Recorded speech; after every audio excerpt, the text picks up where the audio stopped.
I'm Kevin Davis. This is the Catholic Family Podcast. I'm happy to be joined once again by Mr. Mario Derksen of NovusOrdoWatch.com. And, well, we just saw you guys a couple days ago because of the discussion over the consecrations of the 4 bishops in Econe, Switzerland by the Society of St. Pius X.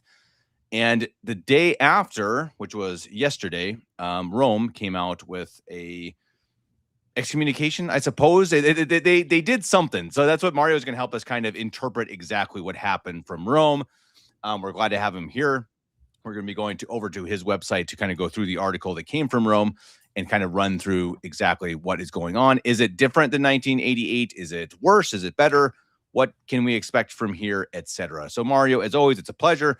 Thank you very much for being here. And thanks for having me. I know we want to get right into the statement from Rome, but do you have any thoughts before we go there? Well, it is the SSPX got exactly what they knew was coming, and that is essentially what has happened, and nobody is surprised really.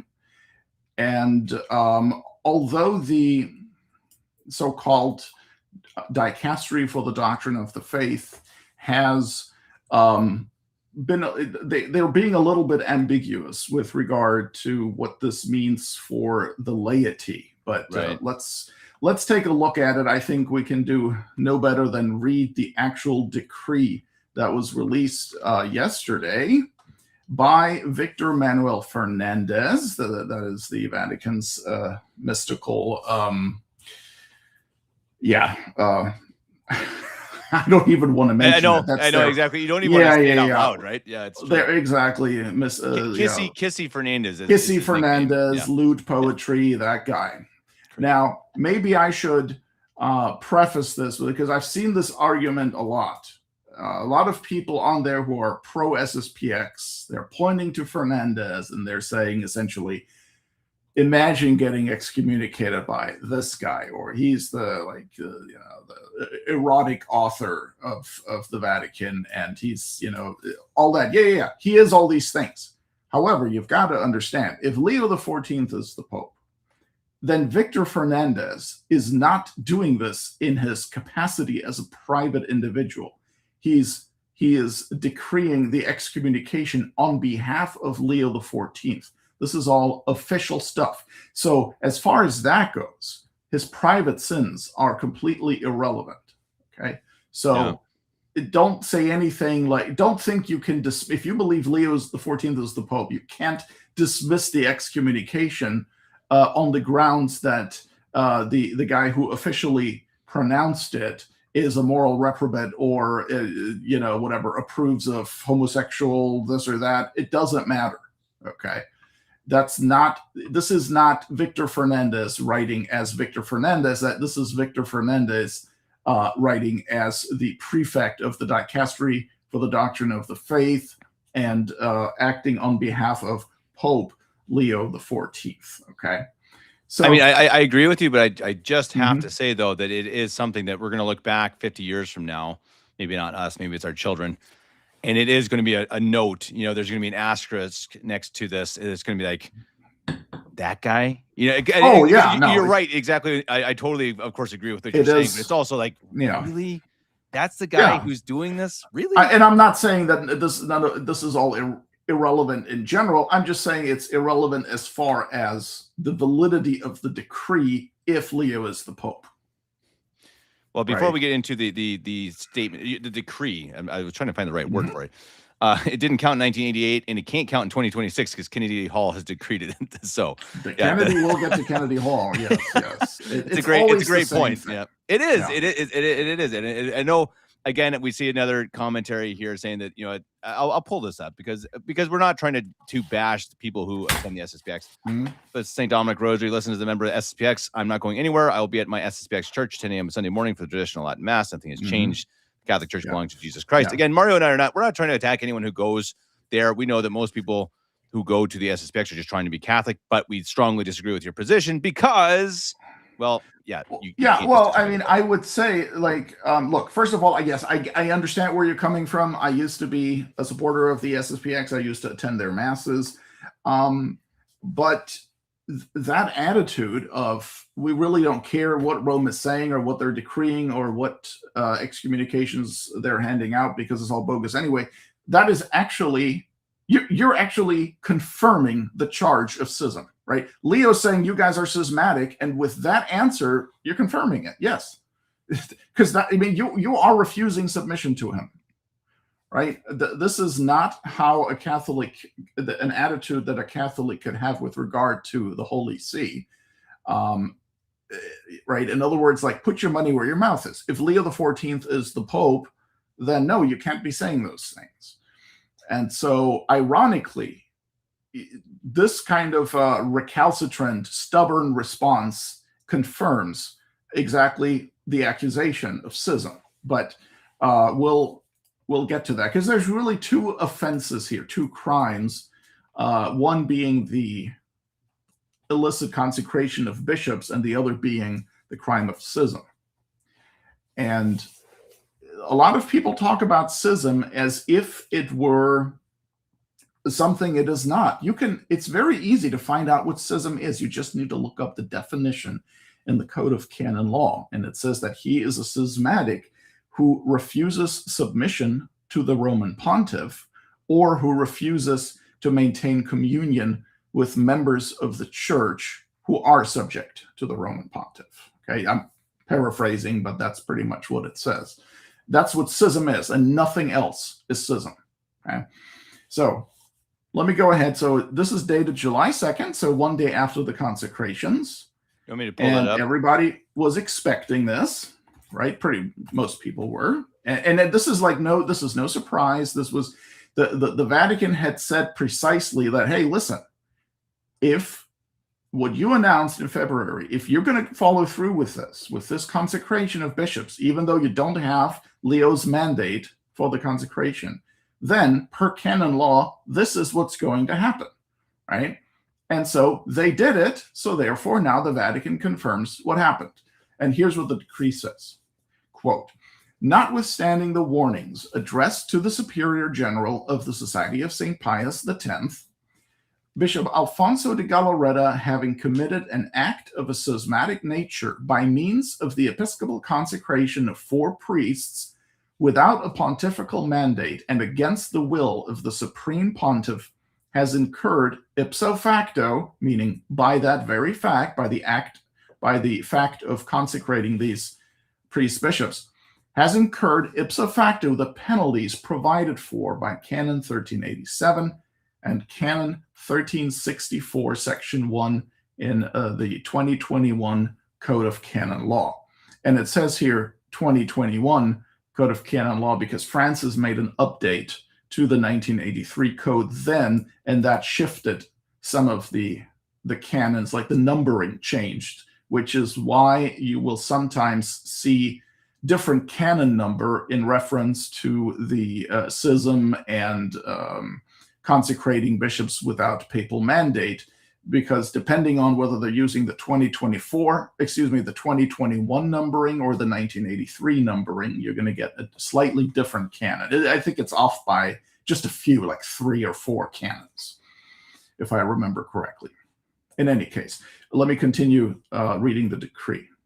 I therefore declare for all juridical purposes that both the aforementioned Bishop Alfonso de Galarreta and Pascal Schreiber, Michael Goldaddy, Michel Poncenet de Sivry, and Mark Anapir have incurred ipso facto the late sententiae excommunication reserved to the Apostolic See. I further declare that Bishop Bernard Fillet, having directly participated in the liturgical celebration as co-consecrator and having thereby publicly adhered to the schismatic act, has incurred the late sententiae excommunication provided for by Canon 1364, Section 1, the 2021 Code of Canon Law. Clerics and lay faithful are warned not to adhere to the schism of the Society of St. Pius X, as they would thereby incur ipso facto the penalty of late sententiae excommunication. From the Palace of the Dicastery, July 2nd, 2026, Victor Cardinal Fernandez. And then this is also signed by the two secretaries, Archbishop Armando Mateo and John J. Kennedy. I think he's a Monsignor. Okay, now with this decree came also an explanatory note. And let me go ahead and maybe let me just say something. So I already explained the ipso facto phrase, right? The by the very fact of consecrating. That's what ipso facto means. Now, Fernandez is referring to the latae sententiae excommunication. So there are two types of excommunications, and this is already true in the 1917 Code of Canon Law as well. All right, there's latae sententiae and there is ferende sententiae. The difference is that a latae sententiae excommunication is a penalty that is incurred automatically without there being a declaration or any kind of intervention by ecclesiastical authority. It means that if you do the crime that has a latae sententiae excommunication attached to it, you are excommunicated. It doesn't matter if, like, the Vatican doesn't have to say or do anything. So, for example, if I'm not mistaken, that is the case, for example, for participating in an abortion, okay? Having one or performing one or assisting in the performance of one, if I'm not mistaken. And so that just means, you know, these are things which are obviously not really public, so nobody would know. But the fact is that you are excommunicated if you do such a thing. And again, no Vatican or no bishop has to even know about it, much less denounce it for that to be the case.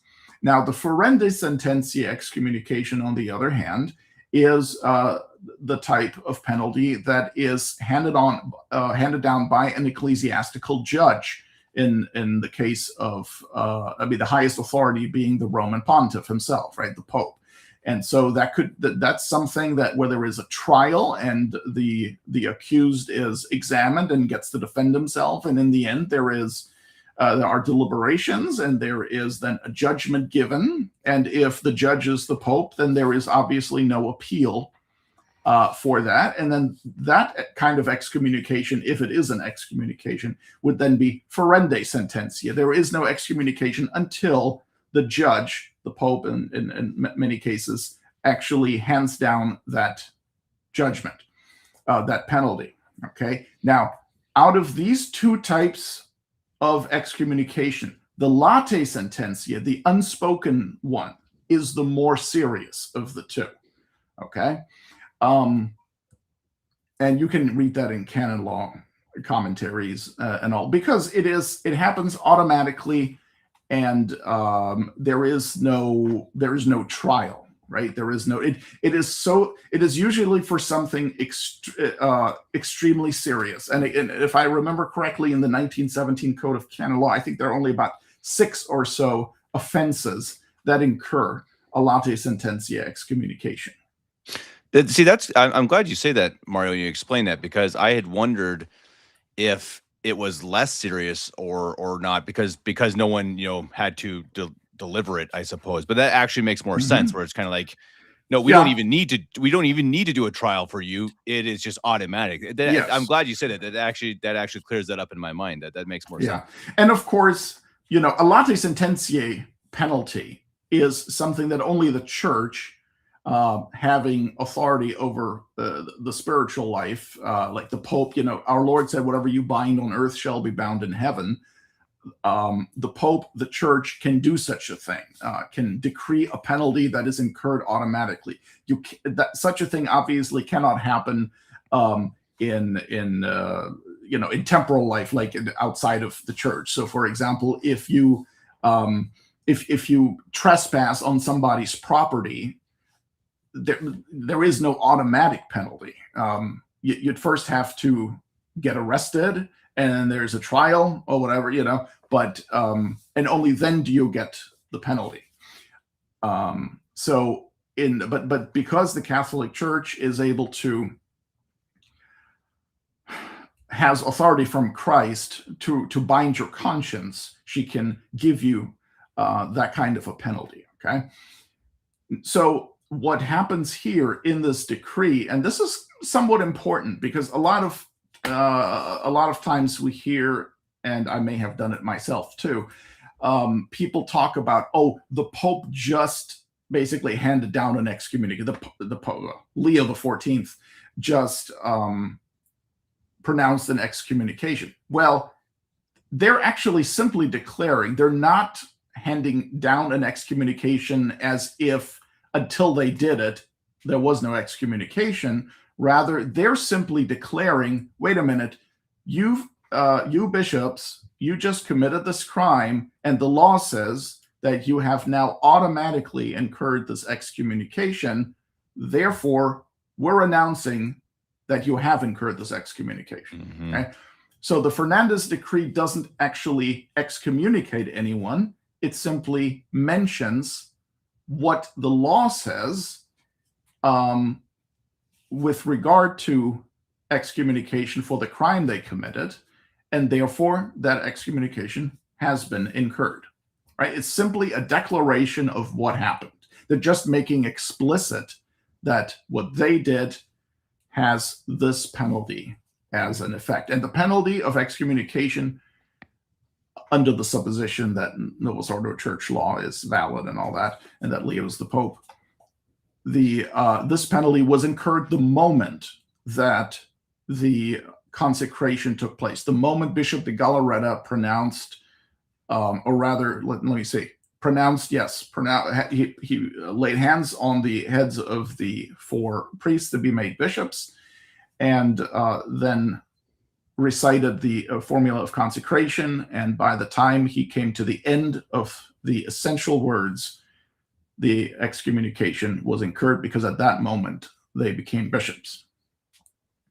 Interesting. And I do want to clarify again, you've said this, but I see people in the comments saying that, it couldn't have happened because it's not a real church. And Mario and I would agree with that. So we agree that Rome is not the true Catholic Church, but we're just commenting on, again, what is coming from Rome and what the SSPX has done themselves. So I think Mario and I, again, we're quote unquote Sedevacantist, so we don't think that it is the Pope, but still we're talking about this from the perspective of the SSPX. The SSPX, and yes, from within that worldview that Leo the 14th is the Pope. And the point of why we're doing this is to show that if the SSPX is correct in its position that Leo the 14th is the Pope and the Vatican II Church is the Catholic Church, then what they're doing is not traditional and is not permitted, and it is absurd, right? That's what we're trying to show. Hey, SSPXers,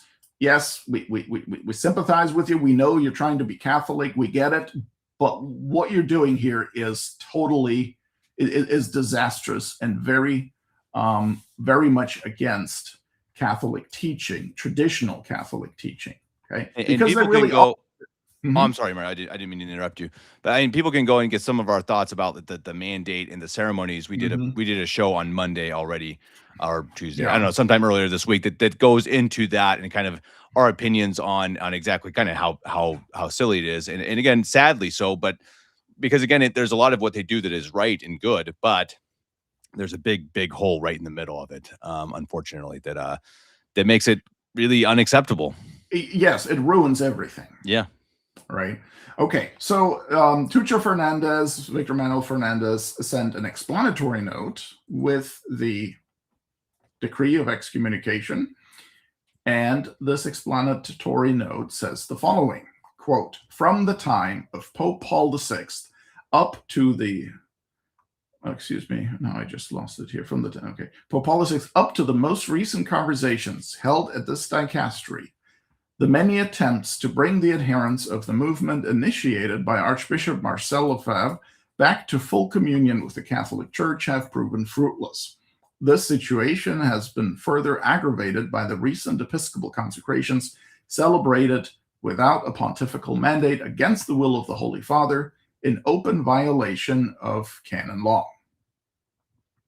Accordingly, this dicastery, in the faithful exercise of the functions entrusted to it, considers it necessary to note that this act has constituted the offense of schism, with the resulting canonical consequences for the sacred ministers and lay faithful involved. Indeed, as was already declared in 1988, and then he quotes John Paul II, the Apostolic Letter Ecclesia Dei, such disobedience, which carries with it a practical rejection of the Roman primacy, constitutes a schismatic act. In this regard, henceforth. So, sorry, Mario, can we just comment on that real quick? Because I just think that's an important one. Because again, how can they possibly argue it's not schismatic if, again, they're saying he's the Pope? And it says right here in this note from Rome, it constitutes a schismatic act. I mean, what's their argument here? How can you possibly say it is not schism if Rome is Rome? I mean, how do you argue that? Well, they're saying, well, you know, for example, one of the arguments is that, well, there's no intention to separate from the Roman pontiff. And in their minds, that may be so, but that Roman pontiff is saying, no. If you do this, we're done. It's over. Okay, that doing what you're about to do or what you did means severing communion with me. And if he's the Pope, then I would think he has the authority and the right to define that, to say that. Yeah. And so, but the SSPX, you know, they always want it. They want it both ways, right? They want him to be the Holy Father, or rather, they insist that he is the Pope, and then at the same time, they are the ones who always get to basically pronounce judgment on his judgments. As Bishop Goldaddy would say, it is a modernist wasteland, right? I mean, I'm paraphrasing. You know, so it's like, wait a second, if it's modernist, I mean, the Catholic Church can't be modernist, right? That's heretical. So that would be a heretical church. So you're saying the church, what you're trying to unify with, is a modernist church. It's just like, and he just said that. Maybe he said that in a sermon right after the ceremonies. It's just like, woo. Yes. Oh, I think actually, didn't we talk about that? We did. We talked about it in the previous episode. Yeah, it blows my mind. Yeah. So then there are 3 paragraphs here in which Fernandez clarifies a few things. So he writes, in this regard, henceforth, number 1, the sacred ministers belonging to the Society of St. Pius X are in schism and must therefore be considered schismatics and are subject to the excommunication provided for by law. Okay, and here he refers not only to canon law again, but also to a document from the Pontifical Council for Legislative Texts, the so-called explanatory note on the excommunication for schism incurred by adherents of the movement of Bishop Marcel Lefebvre. And this was originally issued on August 24th, 1996. And I do have a translation of it available if we need to look at it. I don't think we need to. It's published in Italian. Maybe they have a translation by now, an official translation. The Vatican has been absolutely negligent with providing timely English translations of their communications and their documents. It is as if they think everybody in the world speaks Italian, and although they will often have, you know, translation into Spanish or French or whatever, maybe even German, but then English, it's definitely not on their priority list. And this is ridiculous, especially for, you know, these decrees that came out, they published them in Italian only. I don't know if they're, I guess at this point, they probably have put up an English translation, but it's like, okay, wait a minute. You've known since February that they were going to consecrate bishops. And you're telling me that you could not get the decree of excommunication and the explanatory note translated into English in time for publication? True. I mean, it's mind-blowing.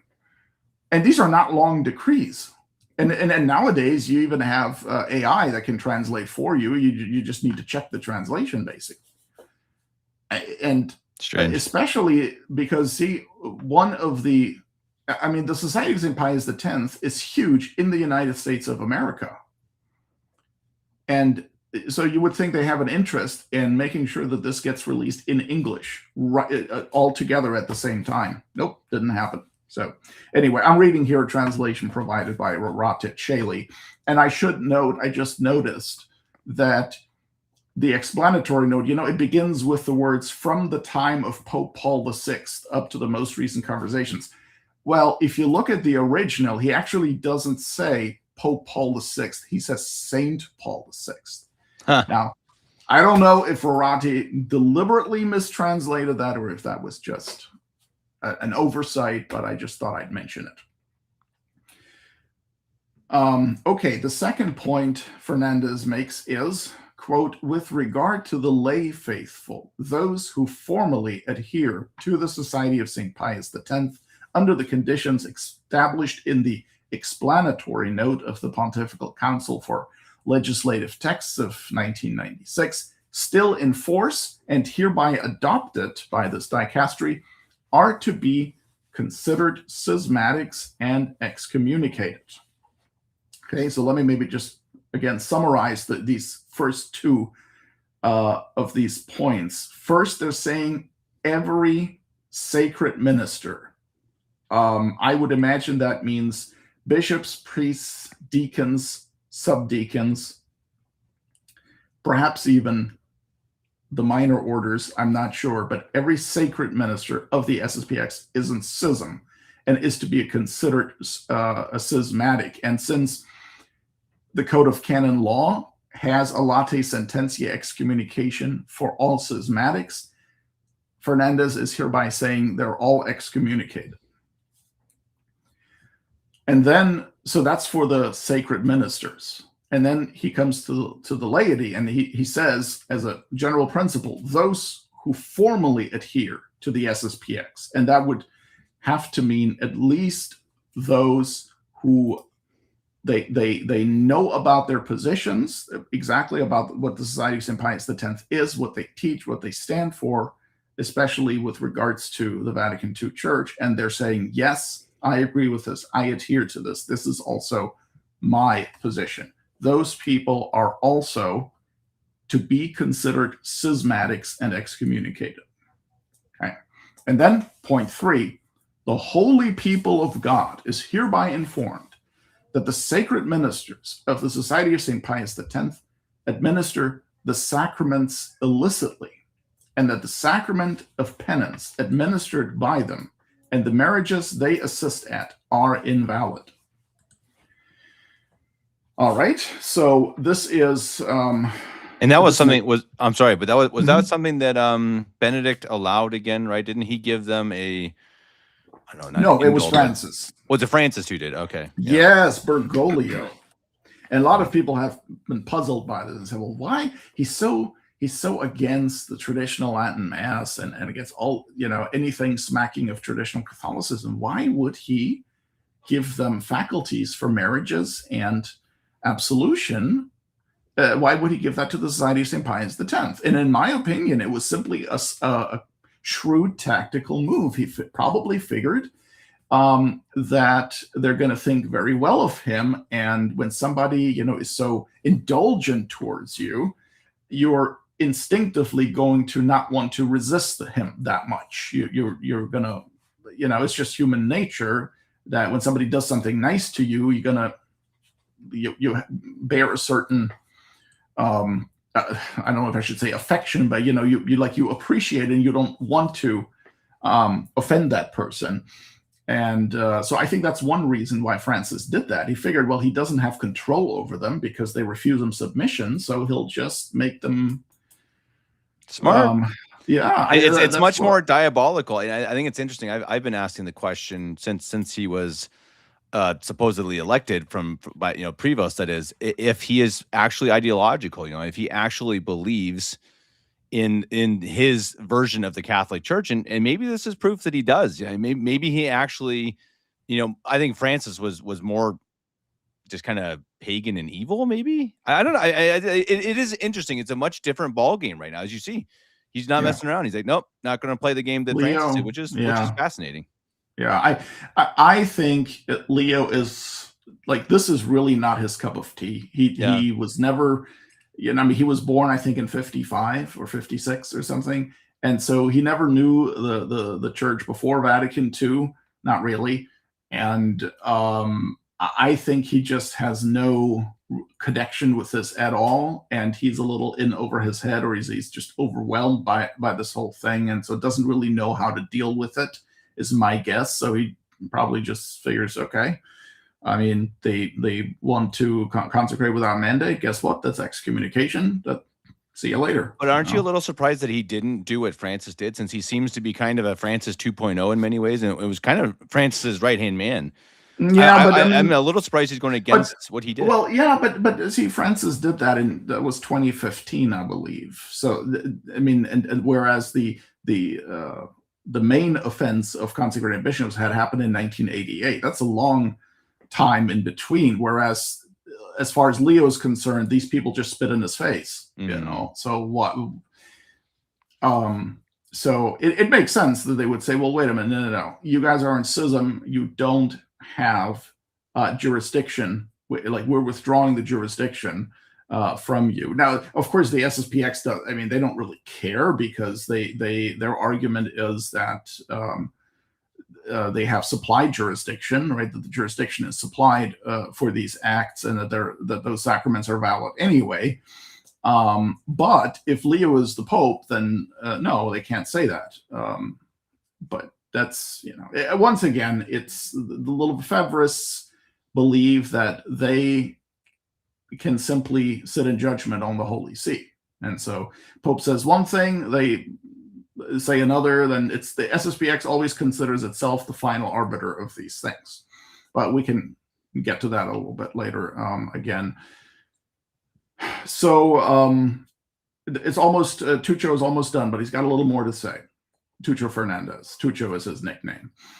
So he writes, quote, "The Church, as a devoted mother, will receive with sincere affection and eager care all those who desire to return to full communion. The apostolic nuncios will have at their disposal the procedures that ordinaries may employ in the various cases. Finally, all the faithful are exhorted to remain firm in communion with the Roman Pontiff, with the bishops in communion with him, and with the whole Church, and to refrain from participating in the celebrations and activities promoted by the aforementioned Society of St. Pius X." Unquote. All right, so thus far the official text. Yesterday, I believe it was, that the dicastery also released some guidelines on how to receive defectors from the SSPX, basically those who repent and want to return to full communion, how to receive them back into the church. And there's one procedure for priests and another for the laity. And so I've heard the argument that, oh, well, so this explanatory note here, you can't excommunicate people in an explanatory note. So where he says, with regard to, the sacred ministers belonging to the SSPX are in schism and must therefore be considered schismatics and are subject to the excommunication provided for by law. And also with regard to the lay faithful, those who formally adhere, light went out. With regard to the lay faithful, those who formally adhere to the SSPX under the conditions established in the explanatory note are to be considered schismatics and excommunicated. Well, Fernandez isn't. This goes back to late sententiae versus ferende sententiae. Fernandez isn't claiming, like, he's not pronouncing a judgment of excommunication against certain people. It's not like the scene in Becket, right? That I saw someone sharing the scene in Becket where Thomas Becket excommunicates the king and drops the candle, and kind of, it's very dramatic and whatnot. So what you're saying is that's not what's going on. That's not what's going on. Yeah, exactly. No, Tuccio is simply saying these people are schismatics, the ones the sacred ministers and all those laity who formally adhere, basically who agree with the SSPX under the conditions in the explanatory note. That they are schismatics, and, well, the excommunication for schism is already included in the law, in the Code of Canon Law, right? It's, again, Canon 1364. And so he doesn't. It doesn't matter that it's an explanatory note. He's just pointing out these people are in schism, and the law itself already decrees the excommunication late sententiae for all schismatics. So I don't see this as particularly controversial or surprising or anything. It makes sense from the Vatican's perspective. Okay, so thus far the official texts, and yeah, of course, you have the various SSPX apologists out there saying, no, it's not valid, it's not licit, it's not fair, it's unjust. And yes, it is true that unjust excommunications are invalid. So just like we said some minutes ago, that the church has the power to bind your conscience and therefore can issue an automatic penalty without intervention of an authority, right? Without a judge meting out this punishment on you. By the same token, if an excommunication is pronounced, is given for a completely unjust reason, whatever, your nose is too big or something crazy, then it's true that excommunication is invalid. And so meaning it has no effect before God, right? God does not see you as excommunicated, and all the spiritual rights and benefits that you normally have as a Catholic that are taken away by excommunication, those are not in fact taken away, right? So you're still, for example, benefiting from masses offered by the church and so forth. However, it obviously, just about every offender against church law who is excommunicated is going to say that it's unjust. At least those who are stubborn, right? Those who are, those who deliberately violate the law and claiming to have some kind of justifying reason for it. Well, everybody is going to say, well, in my case, your excommunication is unjust. This is not valid, right? So the church would not be able to punish offenders if every time she pronounces an excommunication or declares an automatic excommunication to have been incurred, the accused can simply say it's not valid. I'm going to act like I'm not excommunicated. So therefore, it makes a lot of sense that Pope Clement XI taught in, he condemned a number of Jansenist errors of Pasquier or Pascal Quesnel. And one of the errors that he condemned, let me see if I can pull it up quickly here. I believe I can, because I just put it up on the blog again. So he could condemn two errors. This was in the this was on September 8th, 1713. The first error is, quote, the fear of an unjust excommunication should never hinder us from fulfilling our duty. Never are we separated from the church, even when by the wickedness of men we seem to be expelled from it, as long as we are attached to God, to Jesus Christ, and to the church herself by charity, unquote. That is an error condemned by Pope Pius XI. Pope Clement XI. And the other error, the second one, is this, quote, to suffer in peace an excommunication and an unjust anathema rather than betray truth is to imitate St. Paul, far be it from rebelling against authority or of destroying unity, unquote. That too is condemned. And somebody on Twitter was objecting that, oh, well, wait a minute, this was, part of the condemnation of Jansenism, and the situation was very different from that of the SSPX. You can't compare the two, blah, blah, blah. And the person did not understand that, yes, of course, the immediate context in which these errors arose is that of Jansenism. However, the whole point of drawing these errors out and putting them in a syllabus and condemning them is because they are errors in themselves, like regardless of in what context they appear, right?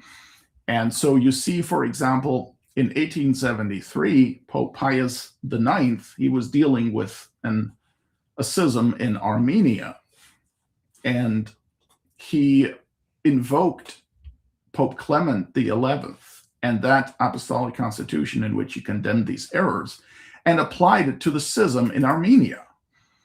So it was the same thing. So he says, and this is the encyclical Quartus Supra, quote, "The neo-schismatics follow the example of heretics of more recent times. They argue that the sentence of schism and excommunication pronounced against them by the Archbishop of Tyana, the apostolic delegate in Constantinople, was unjust and consequently void of strength and influence. They have claimed also that they are unable to accept the sentence because the faithful might desert to the heretics if deprived of their ministration," unquote. Does that sound familiar? That's very much the Lefebvre position, isn't it? Yeah. And so he, further on in the same paragraph here, it's paragraph number 10 of the encyclical Quartus Supra, Pope Pius IX speaking. Quote, "The Jansenist heretics dare to teach such doctrines as that an excommunication pronounced by a lawful prelate could be ignored on a pretext of injustice. Each person should perform, as they said, his own particular duty despite an excommunication. Our predecessor of happy memory, Clement XI, in his constitution Unigenitus against the errors of Quesnel, forbade and condemned statements of this kind," unquote. So there we have it. This is totally applicable to the Lefebvrists because they're utilizing these condemned errors. They're saying, nope, excommunication is unjust, therefore invalid. We're going to ignore it. Now, like we said, and like Pius IX also says, yes, it's true that an unjust excommunication will be invalid, but you can't simply declare your own excommunication unjust and pretend that it doesn't bind you, because even if it is unjust, it is still binding in the external forum, meaning that as far as your relations with the church go, you must, even if you're convinced that the excommunication is invalid, you must still observe it. You must still act as if you are really excommunicated. Now, like a visceral reaction might be to say, oh, well, that's just crazy, but it's really not. And the reason is, like I said a few minutes ago, if it weren't so, then everyone could simply say, every excommunicate, oh, well, in my case, it's not valid. So I'm not bound by this. It's totally unjust, right? I mean, they all would say that. Well, that's what, and that was the argument of Bishop Schneider, right? That I think that exact argument of, well, if they don't intend to commit schism, then they can't actually be judged as in schism. It's like, well, wait, huh? How does that work? So it makes sense what you're saying, that it's like, I mean, you can be, maybe they're not, I mean, again, we don't think this is even the Pope, so, they're not actually in schism, but again, the intention, and what is actually happening. I mean, they're trying to oversimplify it. I guess even that argument was made at the time of Pope Pius IX, because there is one encyclical in which he says, he mentions something like, he says, let me see if I can find it real quick, and I can. He says, okay, very good. I think, it's also in Quartus Supra, the same encyclical on the Armenian schismatics. He writes, quote, "Most men feel that the church's supreme head and shepherd should decide who are Catholics and who are not." I mean, right? It belongs to the Pope to make that determination. So if the Pope not Kennedy Hall? Not Kennedy Hall. Are you Sorry, sure, Kennedy. Yeah. And then he says likewise, and I think this is also in Quartus Supra. Yes, it is.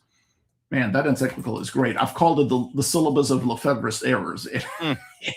Quartus Supra. I'm pretty sure the SSPX does not sell that one in their in their collection of encyclicals that they have for sale. Maybe I'm wrong, but I doubt it. So here again, Pius IX, quote, "Whoever the Roman pontiff judges to be a schismatic for not expressly admitting and reverencing his power must stop calling himself Catholic," unquote. And it makes sense. You can't say that the Pope is the supreme pontiff, the sovereign pontiff. He has he has universal jurisdiction over the entire church, but in the end, you're the one who decides on whether your punishment is valid or whether you have to obey, or rather whether you have to submit to him. Honestly, it makes the dogma meaningless, right? And so this is really one of the chief errors of the Lefebvres. At the end of the day, no matter what happens, they will always reserve to themselves the right of final judgment, right? Not to the Roman pontiff. It will always be they who will make that determination of anything, whether it's the validity of a punishment or the requirement to offer the new mass, for example, or what Vatican II means. They are always going to be the ones who will ultimately decide their own case, really, right? And so it's an absurd position, and it can't work. I'm sorry. Well, what do you think what's going to happen from this? Again, I mean, it's a speculative. We talked about this a bit on the first. I mean, they're just going to do the same thing? It seems like we're just going to be, okay, you excommunicated us, we don't care. But I mean, and I guess the first question I should ask is this harsher than 1988? Is this more than they did to Lefebvre back in the day, or is it kind of the same? And if it's the same, do you just kind of expect the same reaction from? I haven't yet spent enough time comparing the two situations. My initial impression is that it is a little more severe than in 1988, because it says, well, for one thing, they have now this 1996 that note, what was it called, from the Congregation of Pontifical Council for Legislative Texts, where they've been clearer. They're more clear now than they were in 1988. See, John Paul II spoke of the consecration as a schismatic act, and then said anyone who adheres to the schism is excommunicated.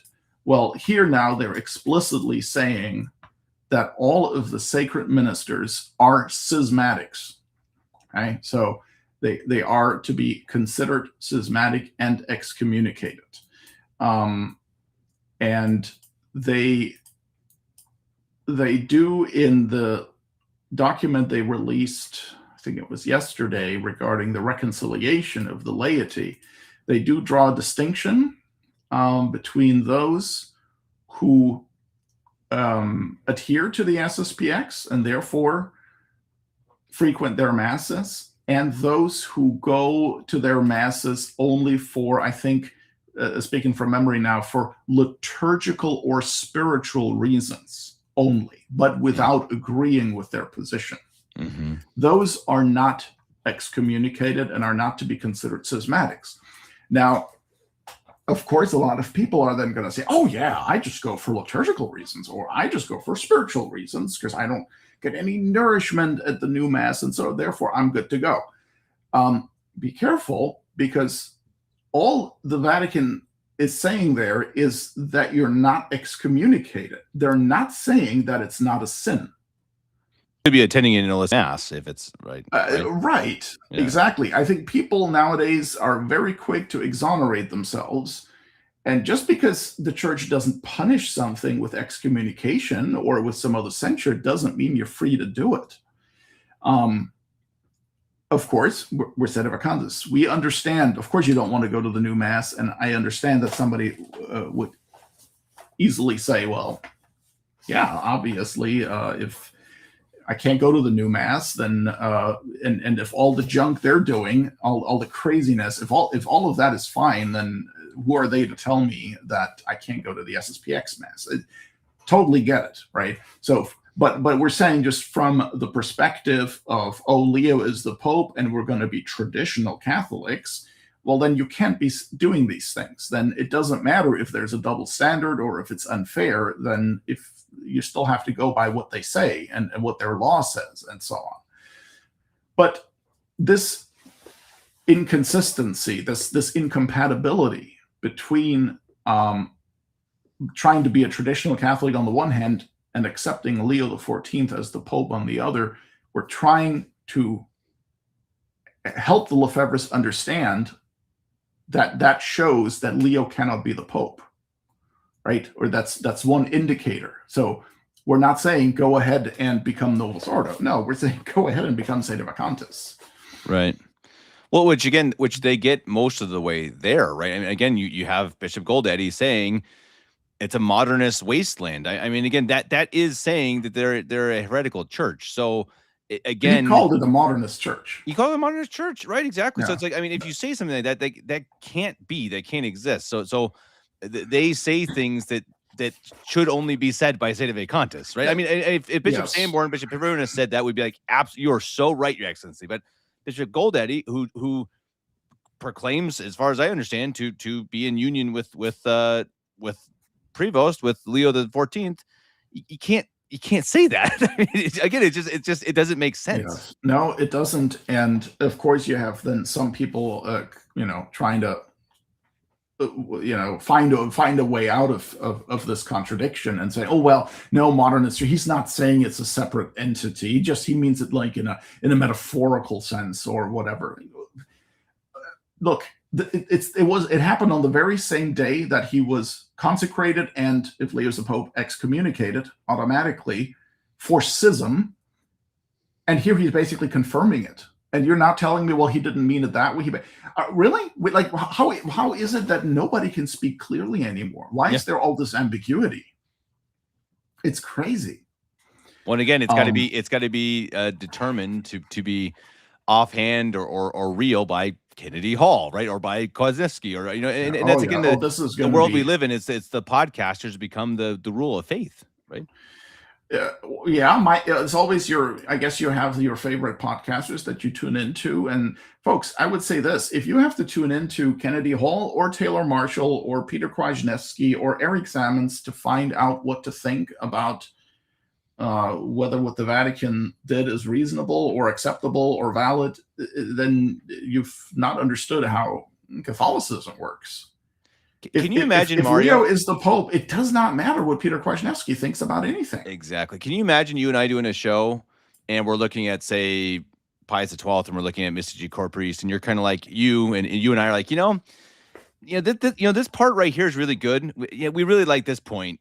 But you know what? This next one, honestly, totally it's not crazy. It's actually not very good. It's insane, Mario. It's totally insane, and I don't really understand why people just let them get away with it. It can't be. It can't be. It's so absurd because I think people are so used to it, right? It's happening for decades now, and so I think people just don't even think about it anymore. But everyone who attends the SSPX or whoever's watching this, think about us, the two of us, podcasters, talking about Leo XIII or Pius XII in the way they do, because it's the same difference. If you're saying they're the Pope, they're the Pope. You can't do it. Yeah. And I think a lot of people are also, they figure, well, it has to be the right position because Sedevacantism can't be right. And the Novus Ordo can't be right. So therefore the Lefebvres must be right. And so they swallow all these contradictions. Well, no, it's the other way around. Lefebvrism can't be right. Novus Ordo can't be right. Sedevacantism must be. Okay. Although what you find in Sedevacantism is mystery and unanswered questions and difficulties that we don't really know what to do with, but not contradiction. And I recommend, important. I recommend everyone to, if you have questions about that, go, and Mario's got tons of material over at novusortowatch.com. I know you have what's the title, Mario? The kind of the Sedevacantism for dummies type of a thing. And that's the wrong phrase, but I mean like the basics. I forget what you called it. Sedevacantism. I mean, That's probably it, yeah. There was a friend of mine made a bunch of a video series. It's 3 parts, Introduction to Sedevacantism, and you can find that right towards the top when you go to novusordowatch.org/Sedevacantism, or if you're on the Novus Ordo Watch website, just go to the menu and go to the menu option, the issues, and then select Sedevacantism from there. It'll take you right there. And the first section on that page that has a bunch of links under it is called Introduction to Sedevacantism. And there you'll find that 3-part video series, and then a whole bunch of other similar, like Sedevacantism in a nutshell / overview kind of format. And yeah, it's not all that difficult. Look, the people who are like the Lefebvres and similar people, everybody can recognize that there is something really, really wrong, that what's happening in the Vatican, in this whole new church, is a new religion. Something is really out of whack. It's not the religion of Pope Pius XII and his predecessors.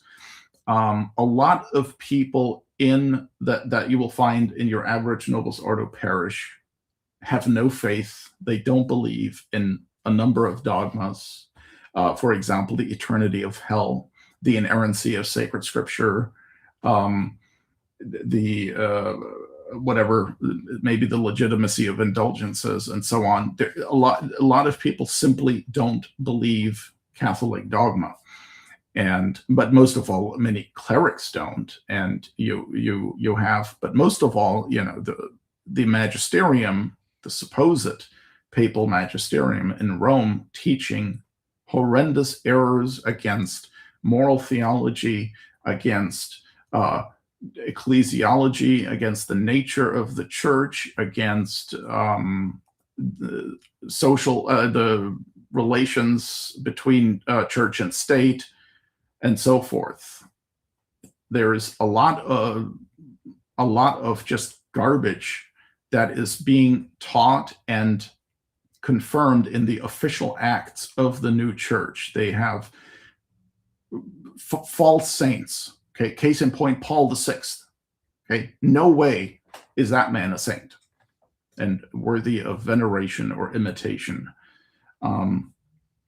And you have, let's see what else. Well, you have their evil disciplines, right? They allow Protestants to receive Holy Communion under certain circumstances, even outside the danger of death. That's in Canon 844 of the Code of Canon Law, of the 1983 Code, or the 2021 Code. So there's two things you can conclude. You either conclude that the Catholic Church has defected, which is a heresy, because the church is indefectible. It's a dogma that the Catholic Church cannot and will not change until the end of time. Or you can conclude that the Vatican II Church is not, in fact, the Roman Catholic Church. And then, of course, the question becomes, well, how did this happen? How is this even possible? And that's a separate can of worms. And we can talk about that for a long time. But the point is, there is no other option. And the Lefebvres have chosen a sort of middle ground. They want to say, no, it is the Catholic Church. But a modernist one. Sorry. Yeah, but the Holy See basically has defected, but the church hasn't defected because we're there, right? And we're keeping everything in order, and we're the ones who are really faithful and keeping the traditions. And to which you would have to say then, okay, well, wait a minute, where were you before 1970? Because they weren't founded until 1970. So what did the Holy See, like the whole church defected from 58 until 1970, or how does it work? Now, you can ask similar things regarding Sedevacantism, but the important thing to remember is that you can have mystery, but not contradiction. So you can say about certain things, well, we don't know what happened. We don't know, how is it possible that a conclave suddenly produces a false pope, and so on. I may not know the answer to that, but the important thing to remember is that you can recognize that that's what happened, right? So simple analogy, if you go downstairs, or if you go out in your garage and you crank your car and it won't start, you may not know why it won't start. And maybe you have no clue, or maybe you just can't tell what's going on. Maybe it's the starter, maybe it's the battery, maybe it's something else. The point is, you can recognize that it won't start. You don't have to know the reason why to know that it won't start. And so that's what I like to use as an analogy for the situation here. We may not know exactly what happened between after the death of Pope Pius XII, but we know at this point, without a doubt, that what Vatican II produced is a false church, a false religion, and that these people, these men that are the hierarchy of that religion, are not the Roman Catholic hierarchy. And anyone who follows you on X, formerly Twitter, they can see clearly day after day after day that the fruits of that, exactly, showing that it cannot be the church. And I promote this show every time we do a podcast practically, but it's a great series of shows with Louis Verrecchio about Vatican II, the actual documents, and it's really eye opening because it really will show you just exactly what they wrote, and it's pretty damning. And I think, again, especially when you look at what has happened, and I think that's it has to, it cannot be. And again, I've said this about 10 times in this podcast, Bishop Goldaddy agrees with us, guys. So anyone who's a pro SSPXer out there, he said the same thing. He said it's a modernist church. So yes. And for those who don't know, Bishop Goldaddy is one of the 4 that was just consecrated 2 days ago for the SSPX. From the U.S. He's the U.S. one, obviously, yeah. Correct. Now, this is a great segue, Kevin, into the video that I wanted you to play. Did you see the link that I gave you? Yeah. We don't even have to watch the whole thing. It's a 5-minute video. Just in case anyone was thinking, oh no, it's not so bad. It's not so bad as the Sedevacantists or the Lefebvres even are saying. Oh yes, it is so bad and worse. Okay. The video that I'm talking about is something, well, I made the video, but it is, don't play. Yeah, it's Bishop Paolo Martinelli on February 15th, 2024. He is the Vicar Apostolic for Southern Arabia. He was, basically, he is as far as I understand, he's the shepherd or the administrator of a territory in Southern Arabia that is still mission territory. Like, it's not yet a diocese. Okay, they don't have a diocese there, but they have a territory. Okay, and so he was in Abu Dhabi in the United Arab Emirates, and he was celebrating the opening of a Hindu temple. Now, the Hindu religion is utterly disgusting. Okay, there's really no other way to say it. Hinduism is really, really messed up. So he was giving a speech there and was also making some spontaneous remarks. And I cut these together for this little expose. And what you will find there is that he claims that we need Hindu temples because they keep us in contact with God. Okay, so I would like to watch this, at least the first half of it, and it's a great reminder of, yes, how bad this really is. So this man, and that now, of course, 2024 at the time, it was Francis was claiming to be the Pope, but essentially he works for the Vatican, for the Vatican, for the Novus Ordo Church, for the Novus Ordo Pope, Now it's Leo the 14th. And yeah, everybody see how bad it really is. Go ahead, Kevin.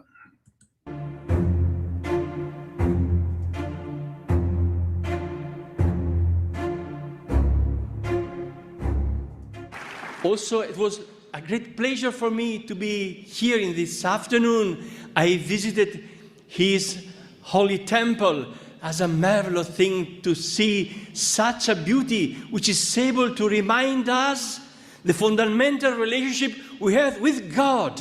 We need such a place which is able to keep us in contact with God. Thank you very much.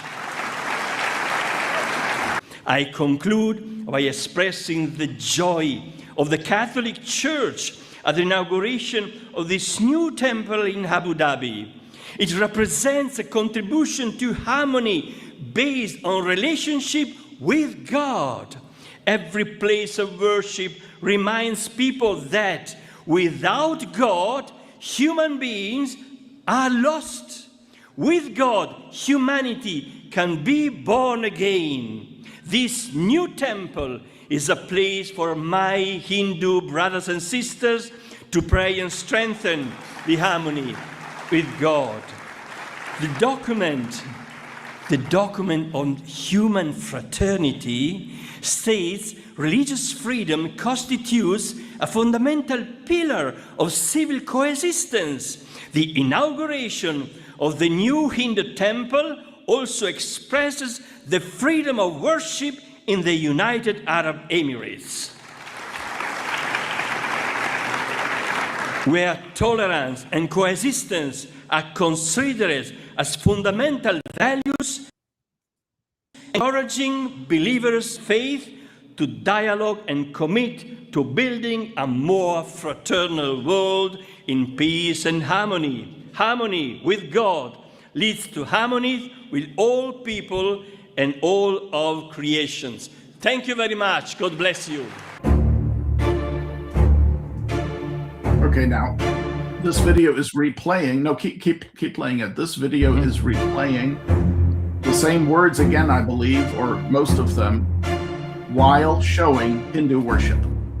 Also, it was a great pleasure for me to be here in this afternoon. I visited his holy temple as a marvelous thing to see such a beauty which is able to remind us the fundamental relationship we have with God.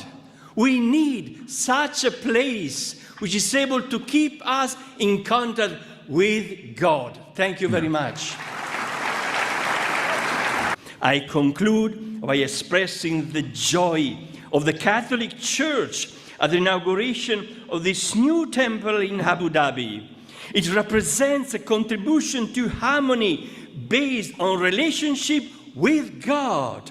Every place of worship reminds people that without God, human beings are lost.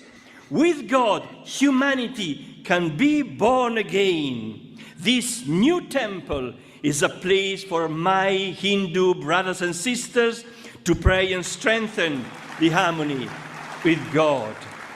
The document on human fraternity states religious freedom constitutes a fundamental pillar of civil coexistence. The inauguration of the new Hindu temple also expresses the freedom of worship in the United Arab Emirates, where tolerance and coexistence are considered as fundamental values, encouraging believers of various faiths to dialogue and commit to building a more fraternal world in peace and harmony. Harmony with God leads to harmony with all people and all of creations. Thank you very much. Yeah. You know what's crazy is that that's a pretty mild video. I've seen, unfortunately, I've seen other, Hindu stuff, and it's well, there are certain wow. things you can't. Yeah, Yeah, I mean, I no, tried that's to what I keep mean. it. Yeah, PG. Yeah, It's yes. nuts. It's Some of the things I would like to comment. I mean, I would want to comment, like explain what we're seeing, and I don't really even want to do that just for the sake of not offending, against modesty and stuff. But there is one. If you want to look it up on YouTube, you can. They're not saying you should. There is a practice in Hinduism where the different believers of Hindus throw cow dung at each other in quote unquote good fun. And because they believe that cows are sacred, I don't know if they believe them to be divine, but certainly sacred. And they like bathe in this cow dung, and they, it's how they worship God, Mario. You've got to see it to believe it, I guess. It's human, you got to give them that freedom to worship God how they want. So this Martinelli clown, whatever his name was, I mean, the whole message was Antichrist. It really, like, this sort of thing prepares the way for the Antichrist. Christ our Lord did not send out the apostles to preach a more fraternal world or anything, okay? He told them, he commissioned them to preach the gospel and to convert all nations, right? Not by force, obviously. It needs to be a free choice. But this sort of push for coexistence, harmonious coexistence and dialogue and better relations and all that, what does that have to do with the gospel? The idea is not to live happily with, say, Muslims and Hindus and Zoroastrians. The idea is to, at the very least, pray for their conversion, right? Now, of course, we all want to live in a peaceful world. I do too. And we're not saying that we should want to have like conflict with others, but you can tell how in this effort at harmony and whatever their verbiage is, mutual respect and blah, blah, blah, you see how the gospel is denied. I mean, this is insane. The man is rejoicing at the opening of an idolatrous temple. And he claims that the Catholic Church is happy about this. That is a grave offense against God, what takes place at Hindu temples. It has nothing to do with the first commandment, right? Yeah, yes, clearly. It has nothing to do with God. And so he's essentially endorsing Hinduism. And this, of course, jibes with this apostatical doctrine that was proclaimed in the document on human fraternity that he mentioned, that was signed by Francis, the supposed Pope at the time in 2019, in Abu Dhabi, that God wills a diversity of religions, which, like, if that were the case, then all religions are false. And then, God wouldn't be God, because they contradict.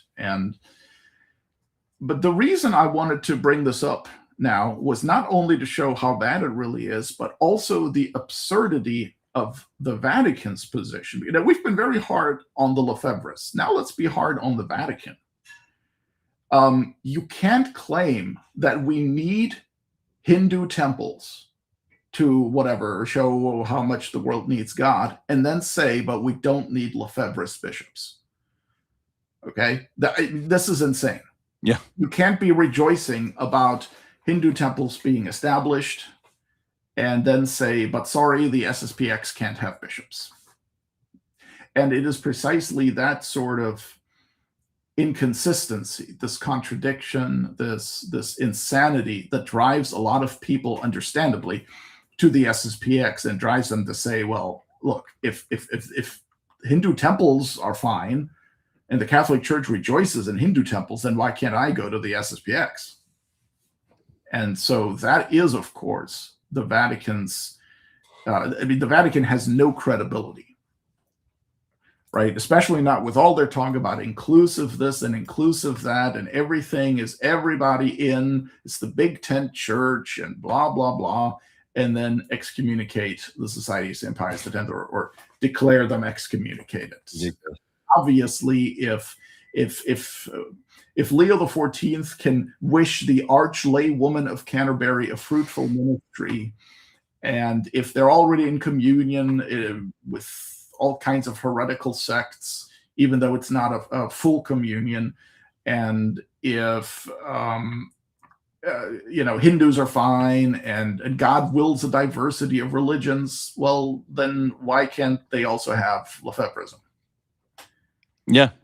I mean, it's a fair point. And again, as you say, I mean, it's so ridiculous. I was telling my wife earlier today, because she was kind of asking me, what's going on? And I said, yeah, pretty much you had the two sides playing chicken, kind of to see is anyone going to get out of the way or not. And they both pretty much crashed, right? And I think that no one backed off. They both crashed. And I think, to me, that's going to be that could be the good that comes from this, is that because of the crash, you're going to have plenty of people that kind of have to look at it now. Like they're not going to be able to keep away from looking at the crash that happened. And I hope from that, Mario, I hope that people see the obvious issues on both sides. As you say, I mean, Rome is just a joke. I mean, come on, as you say, I mean, it's ridiculous. I mean, play the Hindu thing. And didn't they just do the same thing with a Protestant church or something in Los Angeles or something recently, where they had a priest go up there and give a blessing or something. I remember in some other big church. Well, there was the Archbishop Weisenberger in Detroit, right? The Archbishop of Detroit, the Novus Ordo Archbishop. He just went to a mosque. I think that's what I'm thinking. Yeah, in Dearborn, Michigan. Maybe we should play that clip. Unbelievable. Yeah, that was, it's a good point, actually. I didn't even think of that.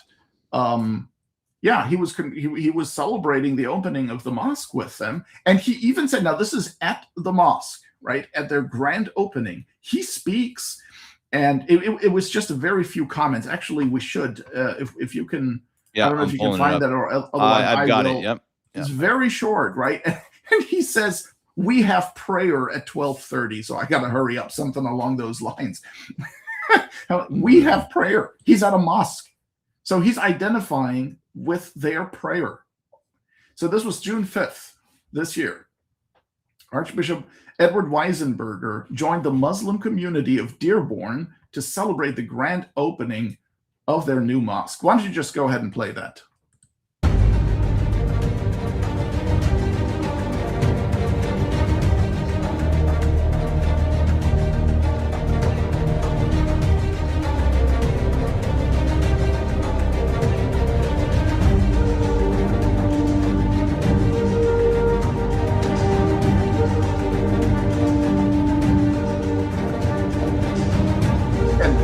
Could you please give it a thumbs up? Come on. Oh, of course. Today is a day of great, great joy for everyone in the Dearborn community. This is a time that a new place of holiness has been established within the community for people to encounter their God. I'm deeply, deeply honored to be here today, especially to represent Christian brothers and sisters, but also to show that we are all part of one great human family. Reverend Edward J. Weisenberger is the Archbishop of Detroit, having been installed March 18th, I believe, 2025. Since his installation as the 6th Archbishop of Detroit, Archbishop Weisenberger has been a steadfast advocate for interfaith dialogue, community, unity, and the shared values that bind our diverse society together. Throughout his ministry and his prior service, he has consistently championed the importance of bridge building and mutual understanding across different faith traditions. His presence here today at the grand opening of the new Islamic Institute of America Prayer Hall is a powerful testament to his commitment to fostering peace and friendship between our communities. We are truly privileged to have him with us to share in this milestone of faith and fellowship. It is a distinct honor to welcome our next speaker, the Most Reverend Edward J. Weisenberger, Archbishop of Detroit. Ba'd as-salawat ala Muhammad wa ali Muhammad.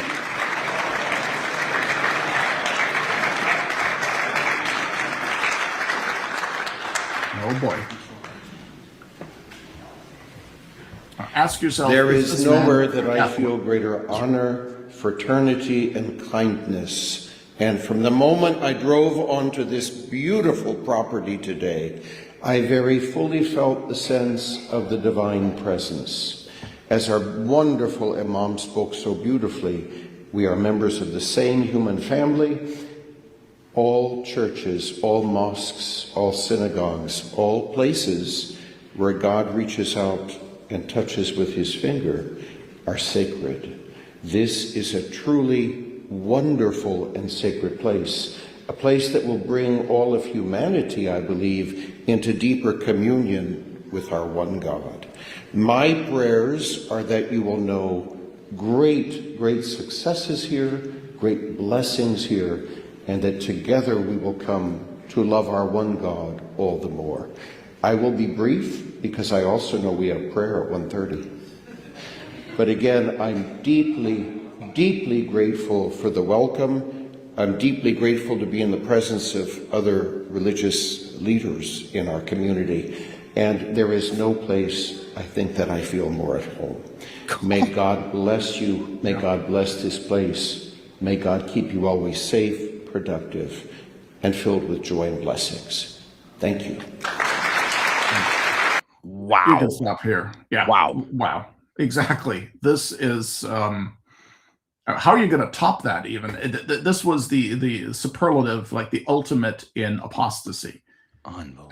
I mean, so of course, you know, if you're in the SSPX, I mean, you see this and you're telling yourself, okay, if this man is the Archbishop of Detroit and that's okay with Leo the 14th, then I can go to the SSPX. Well, that was going to be my question for you, Mario, was what would have happened if an archbishop did this during the time of a true pope? I mean, would they have been censured? Would he have been? I mean, what do you think would have happened in that case? So I guess it probably, as far as how fast and how severe the punishment would have been, I guess that would depend on who the Pope would have been. But if St. Pius X, if this had happened under St. Pius X, he would have, that very day or the very next day, St. Pius X would have sent him, first of all, his notice of dismissal from the office of Archbishop, and his dismissal from the clerical state, and his excommunication. Okay, ferende sententiae. I mean, plus they would have declared that he already incurred all the latae sententiae censures for heresy. And I mean, look, there's nothing left in these people. Do you honestly think that man is a Roman Catholic? If you can say that man is a Roman Catholic, then the term has no meaning. Yeah, and again, the crazy thing is, again, anyone who follows you, Mario, they know these things happen pretty often. This is not like, oh, wow, this is one case. No, this is like a daily occurrence. These types of things happen all the time. That's an extreme example, but these types of things happen all the time. I mean, Mario, every time I talk to you, there's some crazy thing. The skin or the chickens, they are dancing with the chickens in the cathedral in Paderborn, Germany. It's always something that's just absolutely unbelievable. And again, I hope that's what happens. People see this car crash at the SSPX in Rome, and they see, they can't be the Pope, can't be the Church, and the SSPX is also wrong in their position as well. Right, and I think that the fact that Rome is being so harsh on the SSPX, I think is a wonderful thing. Yeah. Also for the good of the Lefebvre's own souls, because it really it makes clear, like it clearly establishes,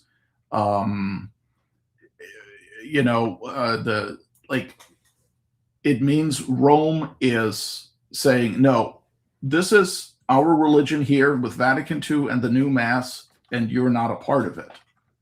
And you have no communion with us. So it doesn't blur the lines, it rather makes the lines clearer, and hopefully gets the Lefebvres to see that it's an apostate church, it's an apostate institution that denies the faith, does not want the faith, has no tolerance for the faith.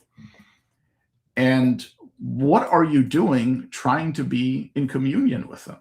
What are you doing trying to get a papal mandate from them? And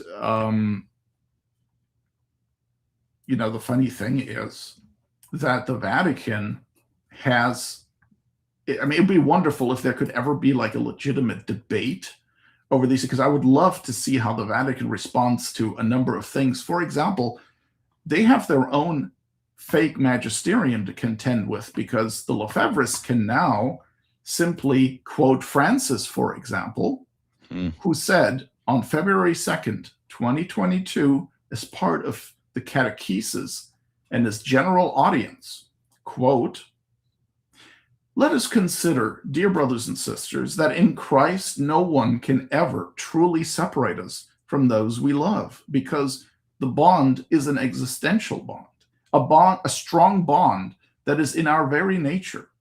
Only the manner of being together with one another them changes." Wow, sorry, did I type it wrong, or was that an error in what I copied and pasted? Sorry. "Only the manner of being together with one another changes, but nothing and no one can break this bond." Father, let's think about those who have denied the faith, who are apostates, who are the persecutors of the church, who have denied their baptism. Are these also at home? Yes, these too. All of them. The blasphemers, all of them. We are brothers. This is the communion of saints. The communion of saints holds together the community of believers on earth and in heaven, and on earth the saints, the sinners, all, unquote. You can find this on the Vatican website, verbatim. Okay, so if Leo now wants to tell the Lefebvres, you're out, you're done, you're excommunicated, they just quote Francis and say, well, what do you mean? It says right here, we're all part of the communion of saints, we're all included, everybody's fine. It's insane. You run out of words to use. You do. And so the battle lines are drawn more clearly now.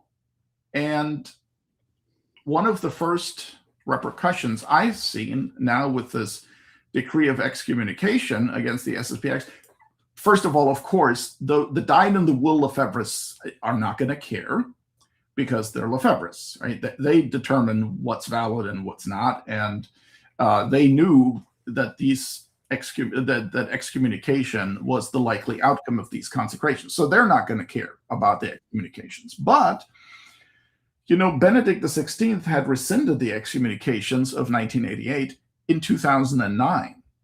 And so that's 17 years. That was 17 years ago. And it was in January of 2009. So there are a lot of people who probably went to the SSPX, to their masses and stuff, where the SSPX, the bishops were not under excommunication.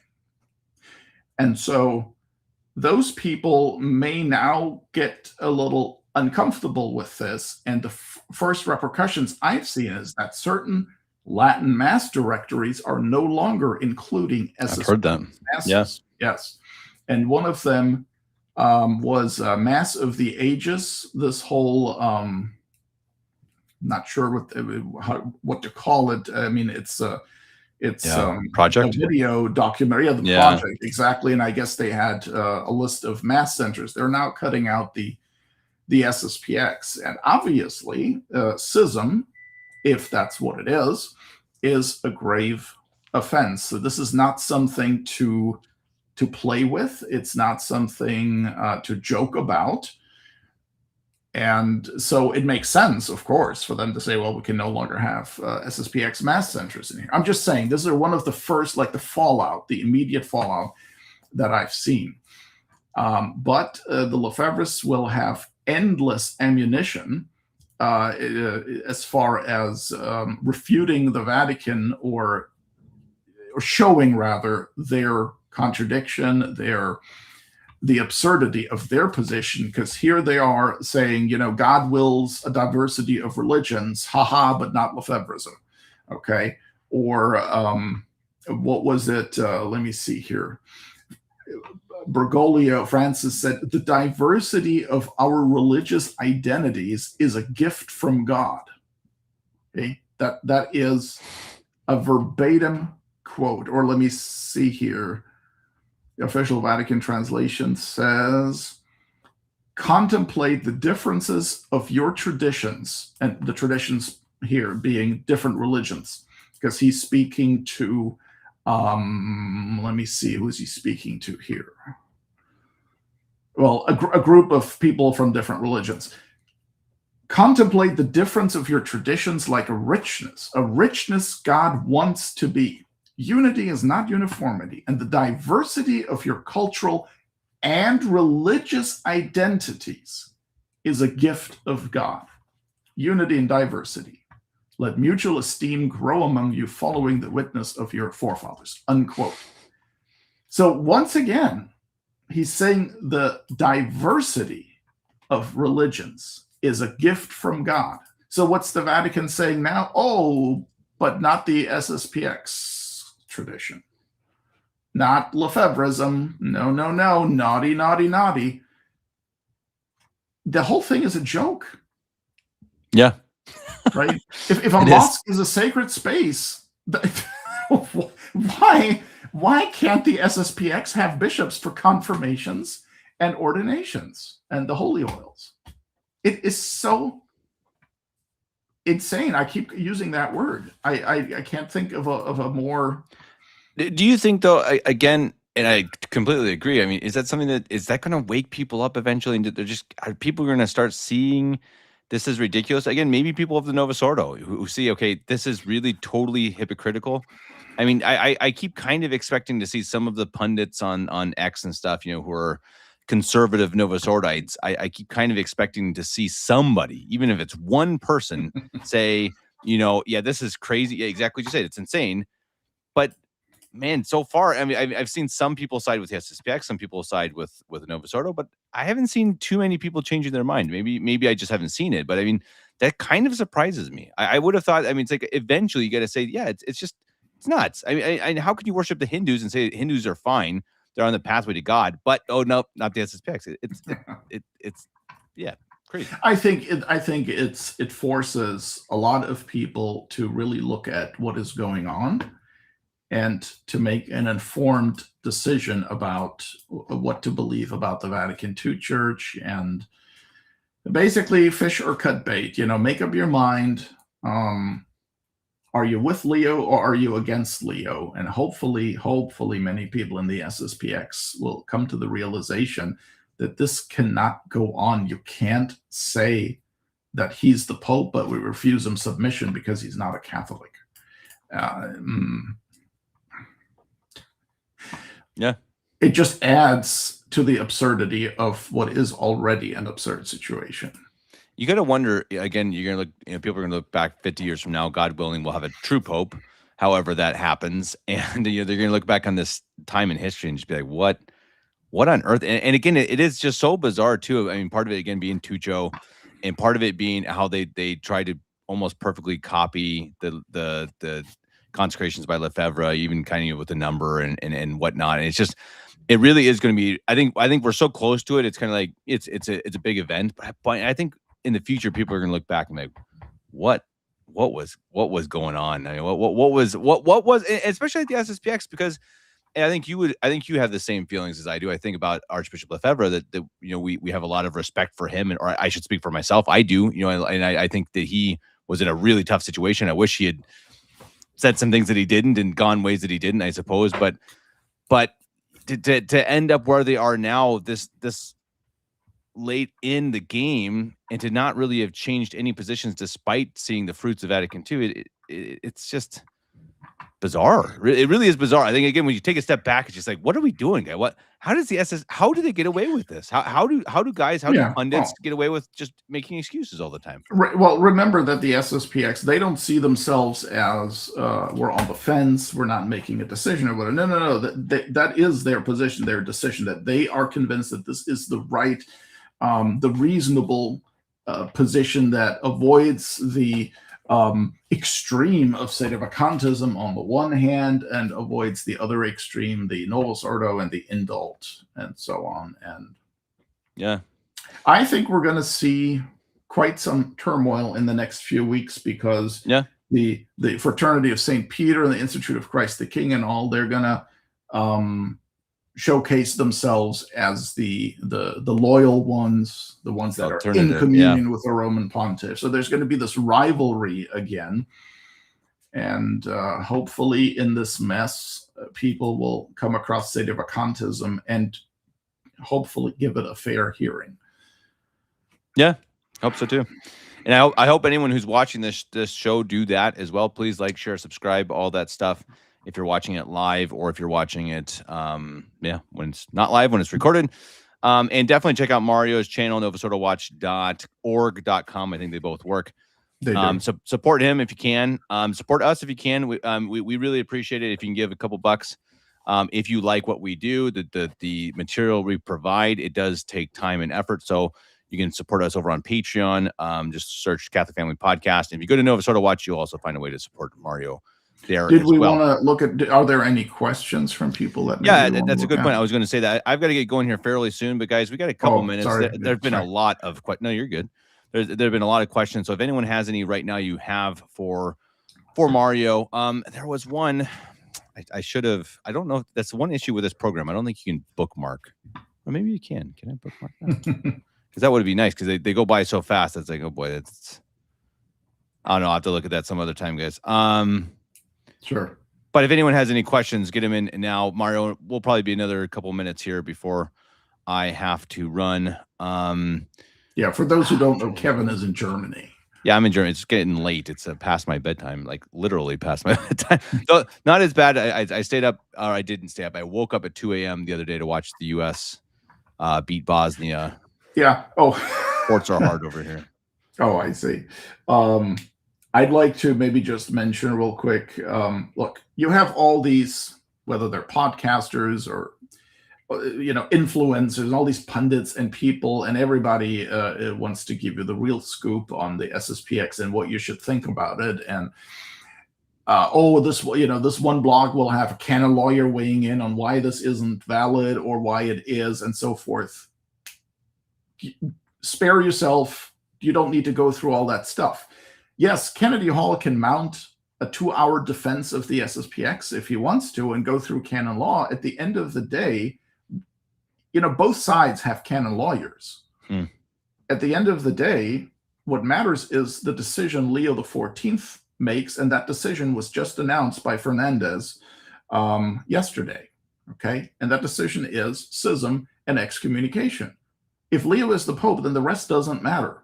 It doesn't matter if Kennedy or Peter Kwasniewski or anyone else has a convincing defense. The supreme judge is the Roman Pontiff. His judgment matters, and the accused does not get to exonerate himself on the grounds that he has a defense. So, but again, the Lefebvres are basically judging their own case. They're saying, we're accused, but we're in the right, and therefore the judgment pronounced by the judge is wrong, and we're good to go. And so from our perspective, usurping the judgment of the person they recognize as the Roman Pontiff. And that may be a lot of things, but it's certainly not traditionally Catholic. That's exactly. That's what I was going to say. From Rome's perspective, they're schismatic. From our perspective, they're not acting Catholic. Exactly, because they're not obeying the Pope, which just, again, even just logically, it just doesn't make sense. Okay, here is a super chat. Thank you, Logan. Do you think Vatican III will take place after the so-called schism? Maybe Rome will clarify on certain points of objection. No, I mean, why? What does that have to do? What does a Vatican III have to do with the Episcopal consecrations? Maybe at some point they'll have another council. They seem to really enjoy these meetings, and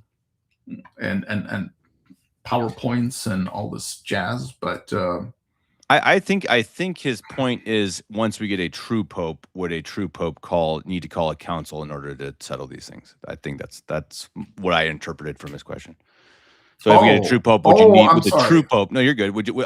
That's what I interpreted as. Would the true Pope need to call a council, or do you think a true Pope would call a council to sort these things, everything out? Vatican II, etc. Well, I mean, where are all the bishops that would attend the council?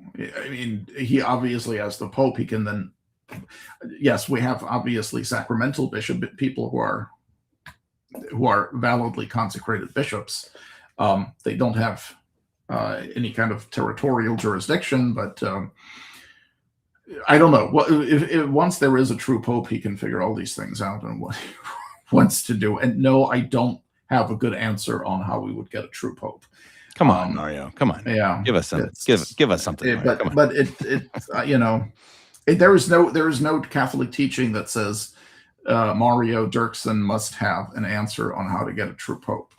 So we simply believe that the church has the ability to produce a true pope, and we'll just leave it at that. I unfortunately, that's just the situation we've been dealt, I guess. Yeah. All right, here's another one. What? Maybe, I'm sorry, this just came to my mind. Maybe we can also say to the Lefebvres, who are now saying, well, wait a minute, if they're praising Hinduism and Islam and all these things, then I can go to the SSPX Mass, then that's not wrong either. I would just say, okay, well, then you can become a Sedevacantist too, though. Yeah. Right? And we're not excommunicated either. Yeah, and we're not, yeah, exactly. Yeah.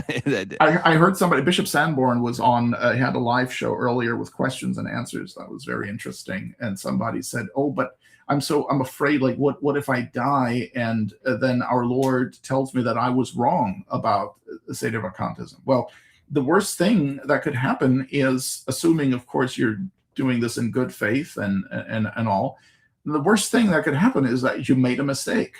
Okay? Making a mistake is not the same thing as deliberately denying church teaching, for example, or recognizing someone as pope and then refusing him submission, when that is the definition of schism. And nor is it, do you really want to be part of the Vatican II religion and be in communion with somebody like Edward Weisenberger, who spoke at the mosque, or this Martinelli clown? Right? So, no, the worst thing that could happen is, if you're sincere, Sedevacantist, and you understand the last pope was Pius XII, and you could then say, well, I did the best I could in this incredibly insane situation. I'm sorry, I got it wrong.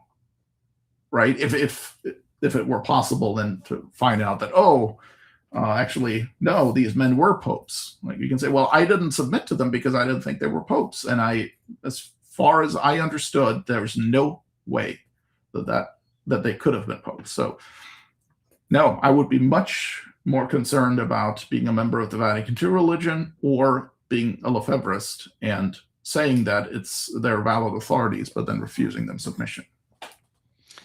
All right, a couple more questions. Paramachum ad filium, super chat. Thank you for that. Is there one book you would recommend to a friend to help them move towards Sedevacantism? A book. Yeah, it would depend on what the background of that person is.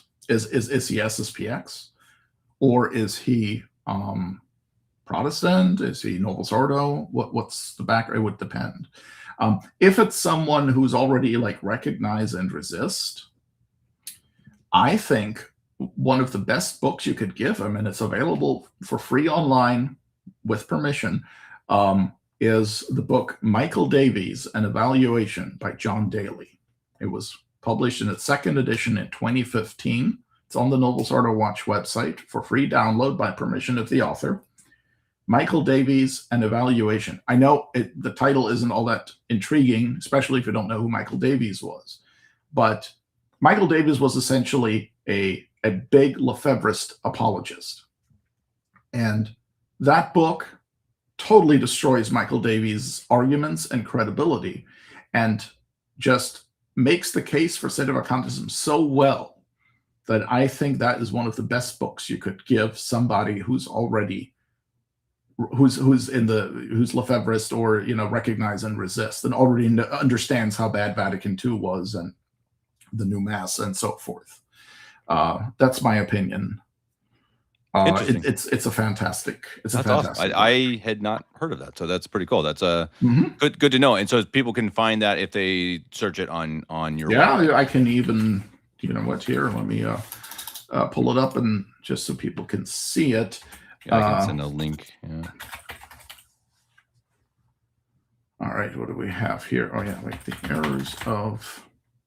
I do find myself searching my own website. And sometimes I don't even remember what's on there. We've been doing it a long time. Yeah. Okay, so here I'm sending you the link right now. Mm-hmm. Okay, I made a post here in 2017 called "The Errors of Michael Davies: A Comprehensive Refutation." And well, hey, nowadays, what you can do if you have access, and I'm not saying you should or shouldn't, but what you can do is if you have access to an artificial intelligence tool, you can take the book, it's a PDF file, put it in there and just have it summarize for you each chapter if you want to get a quick overview. And no, the AI is not infallible or anything, but I found it to be very good when it comes to summarizing content. Like if you provide it with the content and then just have Use the it as a tool. summarize it, yes, I found it to be very, very helpful, as opposed to asking it stuff What's out truth? of the Yeah, blue. exactly. Yes. Yeah. No, don't. I wouldn't do that. That can give you all kinds of stuff. But just give it something to work with and say, summarize it for me. Yeah. Perfect. All right. I think that's a good way to wrap it up. I don't see too many other questions here. Mario, as always, it's been a pleasure. Thank you very much for doing this. Thank you for doing what you do. We appreciate you, everyone. You can, again, obviously check him out at novusorderwatch.com. Obviously, also on X, Twitter, and I think. And I'd like to say thank you also to all who support Novus Ordo Watch, also, and not financially, of course, but also with your prayers and sacrifices, with sharing content. Thank you for helping to make this possible. We appreciate you all. Yeah, thank you. The chat was awesome today. You guys were really active. It's really a great thing to do these live shows because we kind of get the gang back together, see some new faces every now and then, and it's nice. It's really fun. Hopefully Mario will come on and do this again sometime when we have news, which will probably be very soon, because as Mario was saying, this is just the beginning. I think this is. I was telling my wife, it's like, you got a pretty young pope with quotation marks and young bishops now in the SSPX. This is going to be a long, drawn-out deal, and curious to see where it goes. Hopefully, again, God willing, people. Fernandez has said he thinks a dialogue will be possible in the future. Whew, let's see. That will be. We'll be there to cover it. Right? There is nothing to talk about. What do you say? It's done, right? I mean, they have to. And didn't you say they have to sign all the? They have to approve all the documents of Vatican II, or I don't know that. I've seen different things floating around the internet where it's like, yeah, I would say just quote Bergoglio and tell him that there's the different religions are a beautiful mosaic, and you are contributing with your religion. Exactly. Oh man. On that note, again, everyone, thank you very much. Like, share, subscribe, comment, all of that stuff, and we will see you next time. God bless you, Mario. Right. God bless everyone. Thanks, Kevin. Thank you, everyone. God bless you.